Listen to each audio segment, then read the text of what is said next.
पाकिस्तानी वजीर खारजा S Jaishankar Shanghai cooperation organisation के समिट में हिस्सा लेने के लिए आज पाकिस्तान पहुंचेंगे। ये दोनों ममालिक के बीच रिश्तों में जारी तनाव के बीच 9 साल में हिंदुस्तान की ओर से पहला हाई लेवल दौरा होगा।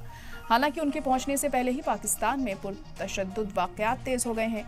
वजीर खारजा के पाकिस्तान पहुंचने से एक दिन पहले पड़ोसी मुल्क में दहशतगर्दी के वाक़े की खबर सामने आई, जहां दहशतगर्दों ने खैबर पख्तूनख्वा इलाके में डिस्ट्रिक्ट पुलिस हेडक्वार्टर पर हमला किया। हमले में कम से कम 3 पुलिस वालों के मारे जाने की खबर है। बताया गया कि हमला उस अहाते में हुआ जिसमें पुलिस हेडक्वार्टर के साथ साथ रहायशी कॉम्प्लेक्स भी है। रिपोर्ट्स के मुताबिक इस हमले के बाद 3 हमलावरों को मार गिराया गया।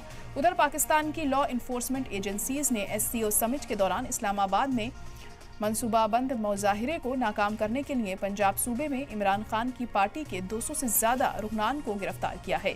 PTI ने मंगल को शुरू होने वाले 2 रोजा SCO समिट के दौरान राजधानी के D चौक पर मुजाहिरा करने का ऐलान किया था। बताया गया कि इस्लामाबाद पहुंचने के तुरंत बाद वजीर खारजा S Jaishankar SCO member countries के नुमाइंदों के साथ पाकिस्तान के PM शहबाज शरीफ के साथ दावत में शामिल हो सकते हैं। वाज़ेह हो कि दोनों ममालिक ने पहले ही SCO समिट के दौरान 2 तरफा बातचीत से इनकार कर रखा है।